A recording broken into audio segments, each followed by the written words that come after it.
March is National Women's History Month, and this year, communities throughout the country, including here in Durham, are honoring visionary women who are champions of peace and nonviolence.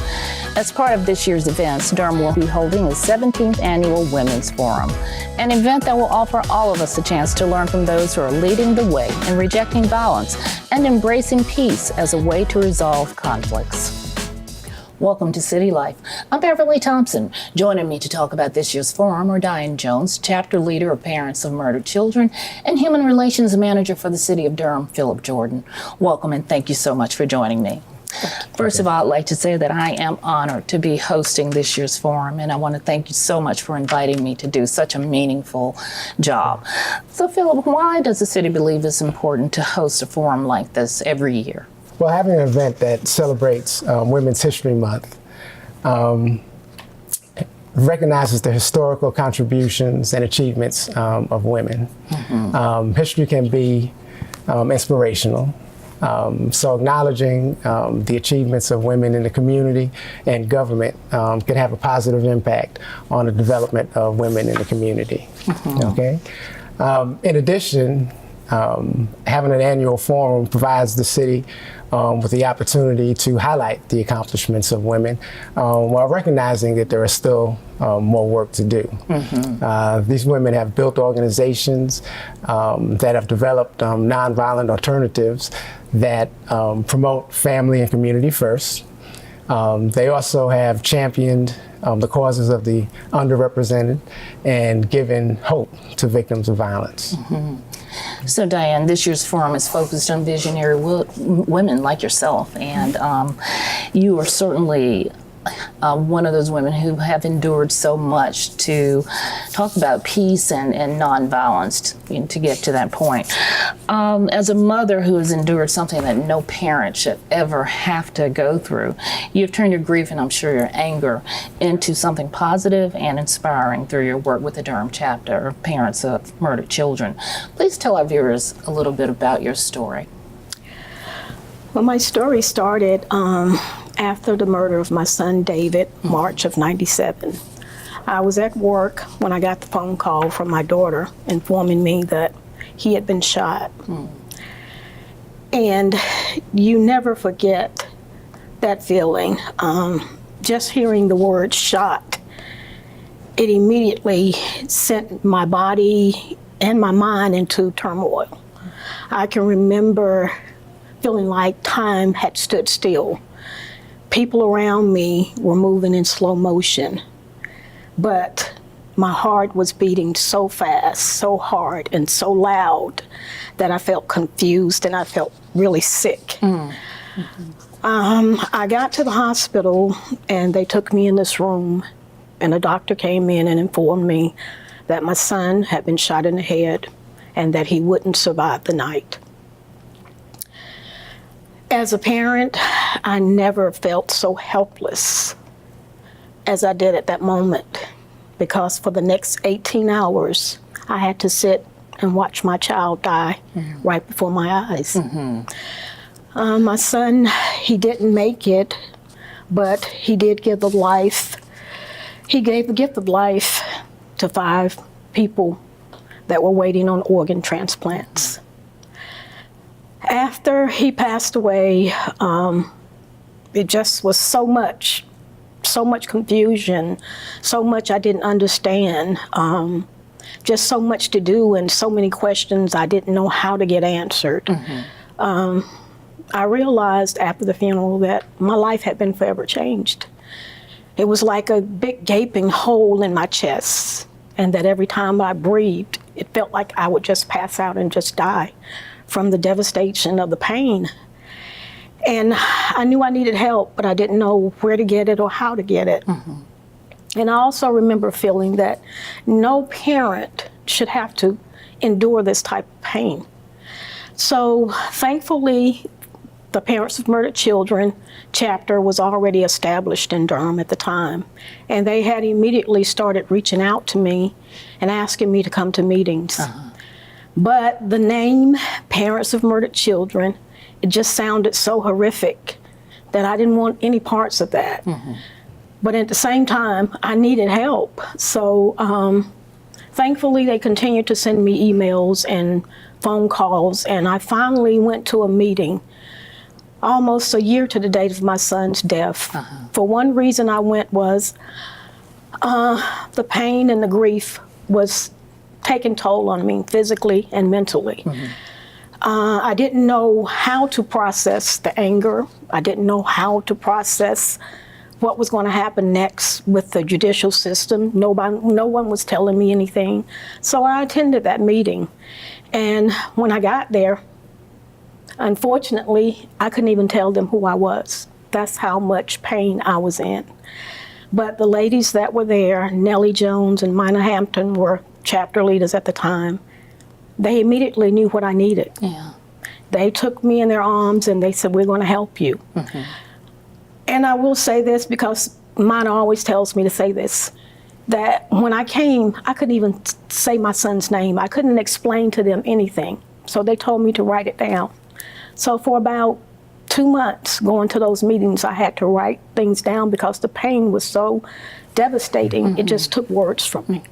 But I thank God that the group was there, because from that moment on, I knew that was the place that I needed to be.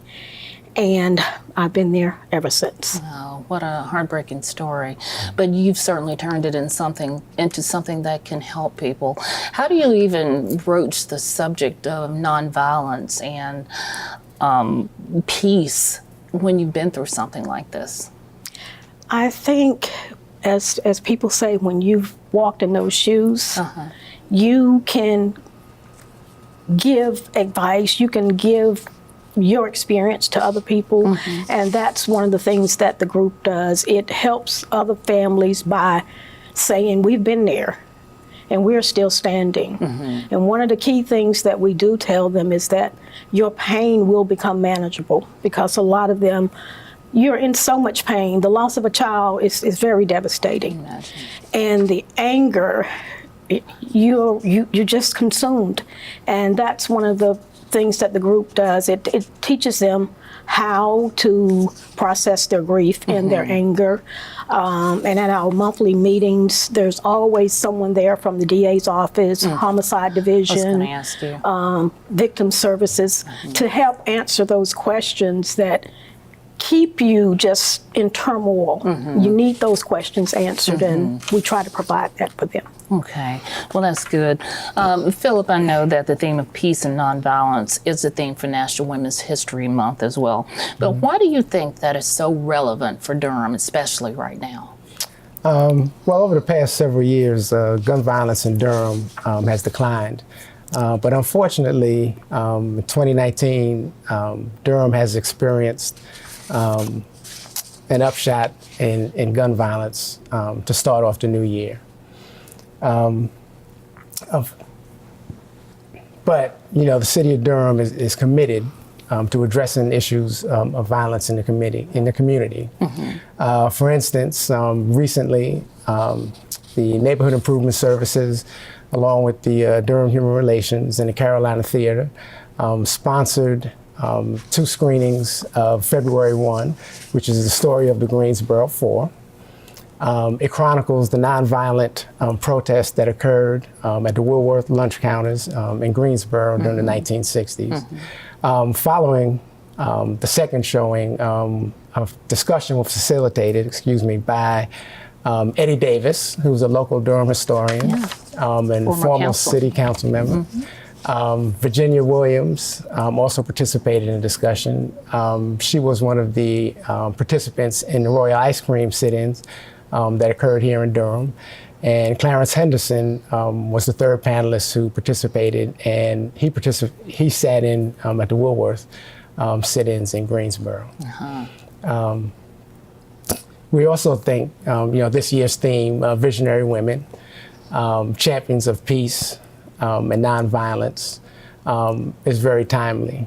The city of Durham is honoring women in the community who are out there to end violence and injustice by using nonviolent methods to promote family and community first. So Diane, tell me about your group. What does it do to help advocate for peace and nonviolence for the community overall?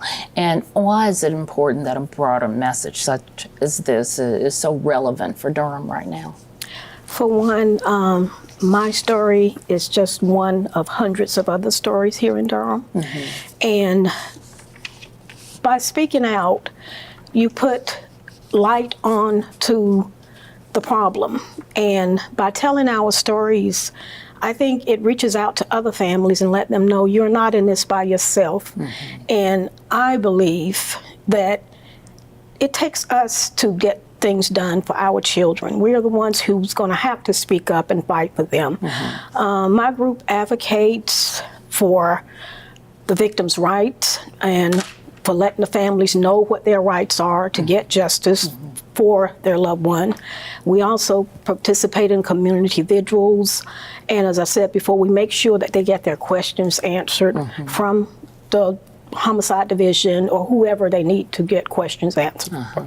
We try to provide resources for them to help them understand what grief does, to let them know that there are programs available to help them get through the grief process. And that's the hardest part, isn't it? Feeling so helpless. You feel so when helpless. something like that happens and you don't know who to turn to. Yes. So a group like yours is so important. It's very important. We always say that there's no roadmap for this. No one ever imagines burying a child, and you shouldn't have to.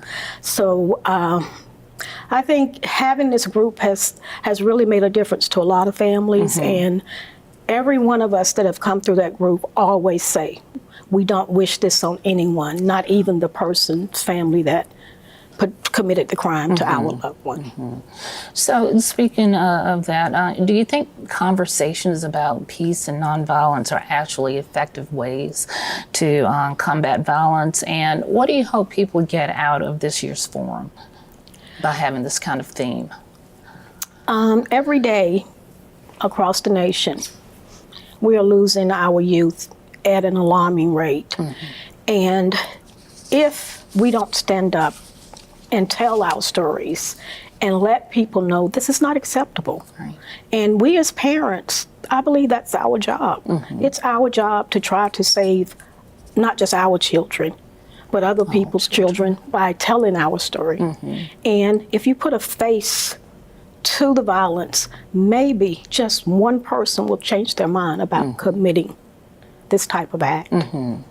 Are there groups like this across North Carolina, or is this the only group in this there area? are different types of organizations around, but we are the only certified chapter of Parents of Murdered Children here in North Carolina, and we have people coming from all across North Carolina to Durham to our chapter meeting every month. Wow. Okay. Phillip, you'll have two other panelists with you at the forum, or with us at the forum, I should say.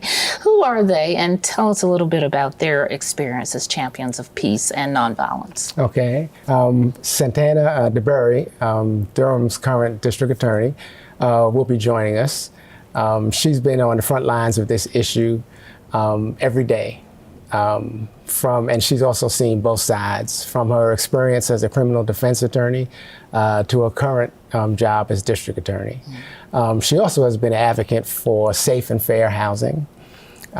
So she is very familiar with the importance of having communities where individuals feel safe. And Grace Marsh, who is the director of Women in Action and also the executive director of the Eleanor B. Spalding Conflict Resolution Center, will be joining us. She is someone who uses mediation as a method to address conflict between individuals in an effort to have them at least have meaningful dialogue with one another in an effort to come to a win-win resolution to the conflict that they're addressing. Sounds like a very impactful and important forum. Tell us again when the date is, and tell us how people can attend. Okay, the event will be March 28th at 6 p.m. It'll be in the City Council chambers here at City Hall. Great. Okay. And if people want to find out more information, can they go to a website to learn more? If they go to durhamhousing.com and hit events, they'll get some more information about this particular event. Okay. And Diane, what would you say to residents to encourage them to come and be a part of this important conversation? I would ask that they come and participate because there are so many families that have been affected by violence. And violence is going on each and every day in our communities. And this is a time where we can speak up and say, no more. We have to be our children's voices. If we don't be their voice, who will? Great. Thank you so much. Thank you both. Is there anything else you'd like to add as we close out? No, I mean, again, I'd like to thank you for hosting the event. And we just look forward to having people come and join us. We do think the event will be something that everyone will get a lot of great information from. And again, it's free and open to the public, right? Yes, absolutely. Great. Thank you both for joining me. I really appreciate it. Okay, thanks for having me. Hey, well, that's it for City Life. Don't forget to follow us on social media, watch us on Durham Television Network, and on YouTube, and listen to our podcast on iTunes. I'm Beverly Thompson. Thank you so much for joining me to learn more about City Life in Durham.